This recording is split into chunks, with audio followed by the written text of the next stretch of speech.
नमस्कार दोस्तों, welcome back to our channel. आज की वीडियो में हम बात करेंगे जो एक कंडीशन आने वाली है नो फर्दर स्टे उसके बारे में। मैंने रिसेंटली एक दो स्टोरी देखी जो इंस्टाग्राम पे थी और यूट्यूब पे एक दो वीडियोस में मैंने देखा कि लोगों ने ऐसा बताया है कि अब स्टूडेंट वीज़ा में नो फर्दर स्टे कंडीशन आएगी। उसकी वजह से जब भी आप स्टूडेंट वीज़ा लेके ऑस्ट्रेलिया में आओगे तो उसके बाद आप यहाँ पे रह नहीं पाओगे, आपको वापस जाना पड़ेगा अपनी होम कंट्री में। बट ये न्यूज़ पूरी सही नहीं है।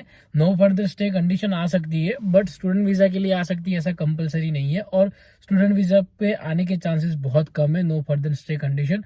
अगर ऐसा होने लगा तो ऑस्ट्रेलिया में कौन आएगा। तो मैंने आज सुबह ही एक स्टोरी देखी, रीजनल लैंग्वेज में थी, हमारी गुजराती लैंग्वेज में, जिसमें लिखा था कि अब आप जब ऑस्ट्रेलिया में जाओगे स्टूडेंट वीज़ा पर तब आपको एक्स्ट्रा रहने को नहीं मिलेगा, स्टडी करने के बाद आपको वापस आना पड़ेगा।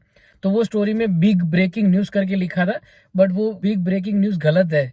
क्योंकि ऐसा नहीं है कि ऑस्ट्रेलिया में आप जब स्टूडेंट वीज़ा पे आओगे तो आपको 2 साल की स्टडी करके या फिर 3 साल की स्टडी करके आपकी कंट्री में वापस चले जाना पड़ेगा, क्योंकि ऑस्ट्रेलियन गवर्नमेंट आपको फर्दर स्टे नहीं देगी।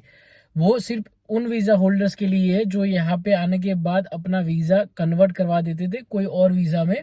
तो जैसे कि कई लोग क्या करते हैं कि यहाँ पे टूरिस्ट वीज़ा पर आ जाते हैं, विजिटर वीज़ा पे आ जाते हैं, उसके बाद वो अपनी स्टूडेंट वीज़ा की फ़ाइल लॉन्च करते हैं, या फिर जो हस्बैंड वाइफ होते हैं तो कोई स्पाउस वीज़ा की फ़ाइल लॉन्च करता है, या फिर फैमिली की जो कोई मेंबर होते हैं उनके लिए वो फ़ाइल लॉन्च करते हैं।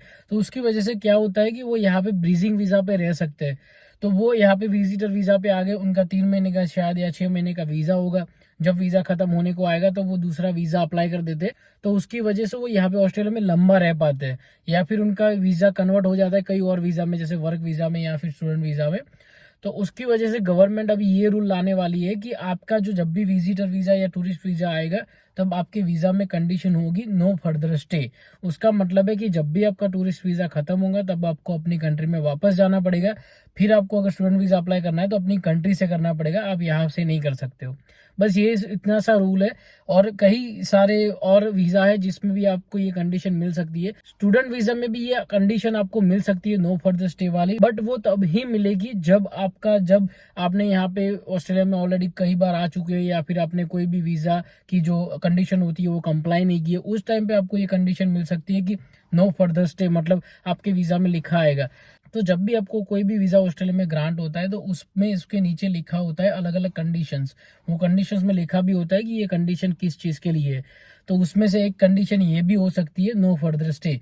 तो जिस वीज़ा के अंडर आपको नो फर्दर स्टे की कंडीशन मिल रही है उस वीज़ा होल्डर्स को यहाँ पे ऑस्ट्रेलिया में फिर जो वीज़ा ऑलरेडी उनको मिला है वो खत्म होने के बाद रहने को नहीं मिलेगा। बस इतना सा है। ऐसा नहीं है कि अगर आप स्टूडेंट वीज़ा लेके ऑस्ट्रेलिया में आ रहे हो तो फिर उसके बाद आप नहीं रह पाओगे, वो बिल्कुल ही गलत न्यूज़ है। इनफैक्ट जो एक रूल था उन लोगों ने यहाँ पे ऑस्ट्रेलियन गवर्नमेंट ने अनाउंस किया था कि आपको एक्स्ट्रा जो टीआर मिलेगा, जो टेम्पररी ग्रेजुएट वीज़ा होता है वो मिलेगा, वो कम करके 2 साल या 3 साल का कर दिया है। तो वो जाहिर सी बात है कि वो ऐसा अनाउंस क्यों करेंगे अगर उनको ऐसा ही बोलना है कि भाई स्टूडेंट वीज़ा के बाद आपको यहाँ पे हम नहीं रहने देंगे। तो प्लीज़ मैं जो भी लोग, एक दो मैंने यूट्यूबर्स के वीडियो भी देखे थे जो अभी अभी जिन्होंने ऑस्ट्रेलिया में पाँव रखा है, जो अभी अभी ऑस्ट्रेलिया में आए वो यूट्यूब की वीडियो बना रहे हैं, उन्होंने भी ऐसा वीडियो बनाया था कि स्टूडेंट वीज़ा के बाद आपको यहाँ पे रहने को नहीं मिलेगा। इंस्टाग्राम में लोग स्टोरीज में शेयर कर रहे हैं। तो ये बिल्कुल ही कम्प्लीटली मिसगाइड करने वाली चीज़ है। तो अगर आप स्टूडेंट वीज़ा पे आने वाले और आपने कोई ऐसी न्यूज़ कहीं पे देखी है तो टेंशन मत लेना, वो आपके लिए स्टूडेंट वीज़ा के लिए नहीं है। बट जो टूरिस्ट वीज़ा पर आने वाले थे और प्लान करने वाले थे कि वो अपना वीज़ा कन्वर्ट करवा लेंगे स्टूडेंट वीज़ा या फिर कोई वर्क वीज़ा, ऐसा कोई वीज़ा में, उनको प्रॉब्लम हो सकता है। क्योंकि अब ये प्रॉब्लम हो सकती है कि टूरिस्ट वीज़ा वालों को नो फर्दर स्टे वाली कंडीशन मिलेगी तो वो दूसरे वीज़ा में कन्वर्ट नहीं कर पाएंगे। तो अभी अभी गवर्नमेंट की ओर से जो अनाउंसमेंट हुए, जैसे कि वो जेन्युइन स्टूडेंट रिक्वायरमेंट वाला है, जो पहले जीटी होता था उसके बदले में जीएसटी होगा। उसके साथ साथ जो टीआर है वो कम होने लगे है। फिर जो आपकी जो एलडीएस की जो पीटी के बैंड की रिक्वायरमेंट थी वो बढ़ जाएगी। उसमें से एक अनाउंसमेंट ये भी था कि नो फर्दर स्टे। पिछले वीडियो में मैंने मेंशन किया था कि नो फर्दर स्टे वाली कंडीशन लग सकती है, बट उन्हीं लोगों को लगेगी जो यहाँ पे विजिटर टूरिस्ट वीज़ा पे आ रहा है, या फिर कई और थोड़े बहुत वीज़ा है जिसमें ये कंडीशन अटैच होगी। बट ऐसा पर्टिकुलर कोई वीज़ा नहीं है, ऐसा गवर्नमेंट अनाउंस नहीं करेगी कि भाई ये वीज़ा वालों को ही हम ये कंडीशन देंगे।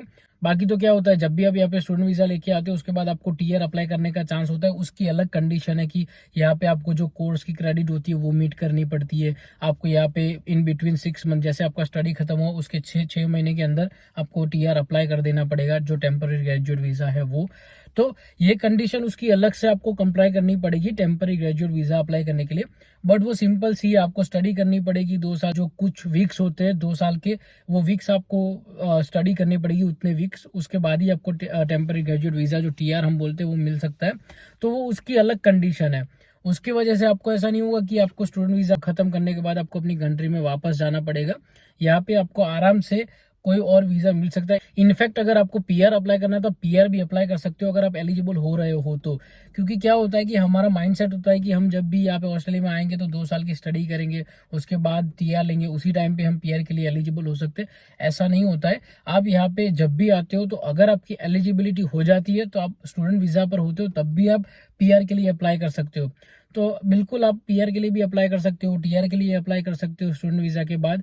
तो आप ऐसा टेंशन मत लेना कि यहाँ पे जब आप स्टूडेंट वीजा पे आओगे तो उसके बाद आपको रहने को नहीं मिलेगा, आपको अपनी कंट्री में वापस जाना पड़ेगा। उसके बाद एक ये प्रॉब्लम हो सकता है कि अगर आप यहाँ पे ऑस्ट्रेलिया में स्टूडेंट वीजा पे रह लिए आपने 2 साल, उसके बाद आपने 2-3 साल का टीआर खत्म कर दिया, तो क्या होता है कि तब उसके बाद आपके पास कोई वीजा नहीं है, आपने अगर पीआर नहीं ले सके आप उस टाइम में जो 4-5 साल है उसमें, तो फिर जनरली लोग क्या करते हैं, वो फिर से स्टूडेंट वीजा अप्लाई करते हैं। तो उस टाइम पे ये प्रॉब्लम आ सकता है कि उस टाइम पे ये वीजा की कंडीशन हो कि नो फर्दर स्टे, या फिर उस टाइम पे ऐसा भी हो सकता है कि आपका स्टूडेंट वीजा ग्रांट ही ना हो। ऐसी न्यूज़ थी, क्योंकि वो ऐसा बोलेंगे कि भाई आपने ऑलरेडी स्टडी कर ली यहाँ पे ऑस्ट्रेलिया में, तो आपको फिर से क्यों स्टडी करनी है। तो शायद वो ऐसा बोल सकते हैं कि भाई आप अपनी ऑफशोर अपनी कंट्री में जाओ, वहां से फिर से स्टूडेंट वीजा अप्लाई करो। तो आपको कोई ऐसे फेक न्यूज़ के झांसे में आने की जरूरत नहीं है। आप बिंदास यहाँ पे ऑस्ट्रेलिया में स्टूडेंट वीजा लेके आओ, उसके बाद आपको टीआर भी मिलेगा। अगर आपको ये वीडियो यूजफुल लगी तो प्लीज वीडियो को लाइक कीजिए, आपके फ्रेंड्स के साथ शेयर कीजिए, ये गलत न्यूज़ फैलने से रोकिए, और हमारे चैनल को सब्सक्राइब कीजिए। मिलते हैं फिर नेक्स्ट वीडियो में, तब तक के लिए बाय बाय।